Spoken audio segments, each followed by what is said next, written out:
Sukan ini pernah berada di era kegelapan pada pertengahan tahun 90-an akibat skandal rasuah yang menjadi duri dalam daging pembangunan sukan bola sepak di negara kita.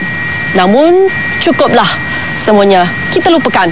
Kita perlu bangkit semula. Tahun 2009, di bawah Ketua Jurulatih Datuk K. Rajagopal, skuad Harimau Malaya bangkit semula. Menamatkan penantian selama 20 tahun, mendapatkan pingat emas di Sukan Silaos sebelum muncul jaguh Asia Tenggara dengan memenangi Piala Suzuki AFF tahun lalu. Arumugam pada Isa ke belakang kepada Mohtar Bahri. Mohtar dihalang oleh Mancini pada Isa, balik kepada Mohtar. Dia dikenali sebagai Super Mok. Zamannya merupakan era gemilang bola sepak Malaysia.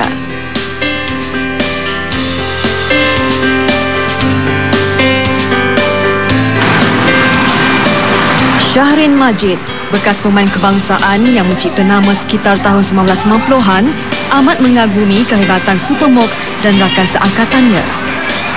Saya bayangkan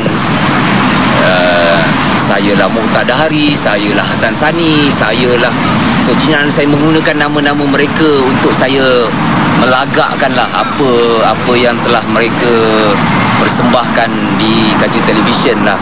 Malaysia waktu itu adalah satu inspirasi lah kerana menjuarai Sukan C, layak ke Olimpik. Jadi saya merasakan yang pasukan Malaysia adalah satu pasukan yang begitu kuat. Datuk K. Rajagopal pernah beraksi satu pasukan bersama Allahyarham Muqtada Hari. Cukup berpengalaman, dia yang juga Ketua Jurulatih Kebangsaan antara individu yang menyaksikan jatuh bangun bola sepak Malaysia sepanjang 4 dekad lalu. Ramai yang nak banding pada era itu dengan era ini. Pada masa itu, ya, kita kena hormati pemain-pemain Malaysia itu mempunyai boleh katakan kesungguhan, passion yang berbeza.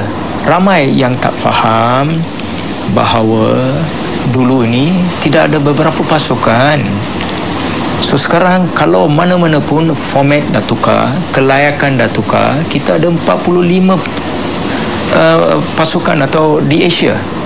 Dulu kita main 1-2 kita layak. So rakyat tak faham kenapa dulu. Ya, dulu lain negara tak berapa boleh katakan memberi perhatian tumpuan kepada bola sepak.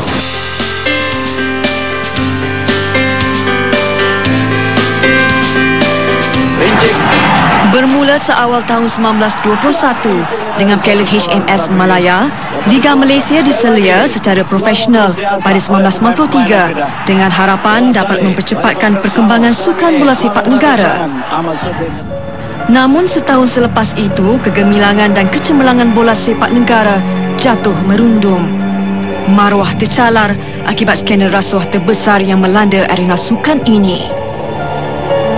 Sebagai pemain bola sepak pada waktu itu, kebanyakan pemain-pemain yang dijatuhkan hukuman adalah pemain bola sepak negara dan juga pemain-pemain yang begitu berbakat. Skandal rasuah telah mengheret sukan bola sepak negara ke zaman gelap. Pencapaian skuad kebangsaan mula goyah. Kredibiliti pasukan negara dipandang rendah negara jiran yang menganggap kita sebagai pasukan belasahan. Kita dah lamalah selalu orang rakyat telah boleh katakan tidak ada kepercayaan atas pasukan kebangsaan atau pasukan remaja dan sebagainya. Selepas 20 tahun kita bermulalah boleh nampak kita bermula menunjukkan sesuatu keyakinan kepada rakyat. Penantian 14 tahun untuk menjadi jaguh di rantau ini terlerai. Harimau Malaya di bawah bimbingan Rajagopal telah mengembalikan keyakinan peminat.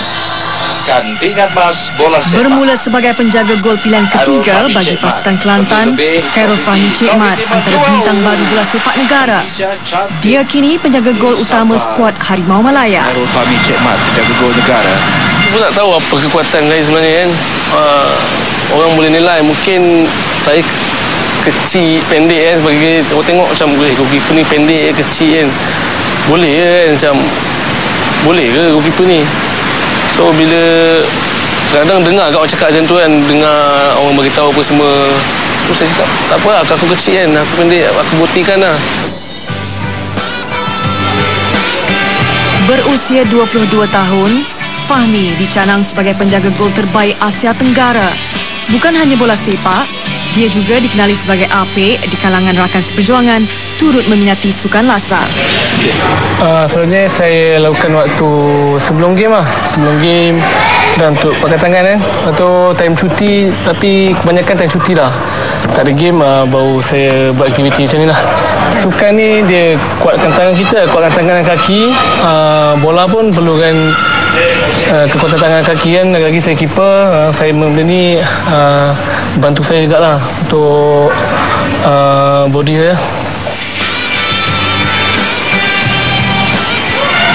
Nazmi Faiz Mansur, pencetus fenomena baru bola sepak negara. Walaupun dia umur 17, SPM tahun ni, tapi permainan dia dia tak selalu main, tapi masa sukan C tu coach beri kepercayaan kepada dia kan. So dia ambil dia kepercayaan coach tu guna sebaik mungkin. Pemain Malaysia itu Nazmi Faiz. Di sekolah lagi saya dah target di mana umur 17 tahun saya akan naik ke atas. Atas diri saya sendiri, mak ayah saya suruh belajar, tapi atas diri saya nak main bola. Berketinggian 167 cm bukan penghalang bagi pelajar sekolah sukan Bukit Jalil ini mengejar cita-citanya bergelar jagoan bola sepak. Terkenal sebagai pemain lincah, kebolehan menggunakan kedua-dua belah kaki merupakan aset penting bagi pemain tengah ini. Nazmi antara tulang belakang yang bertanggungjawab membawa pulang ibu emas Sukan C 2011 yang membawa 1000 makna kepada rakyat Malaysia. Saya dah cuba dah upaya kan. Kalau bola tak nak masuk, tak masuk juga. Kita buatlah macam mana pun kan.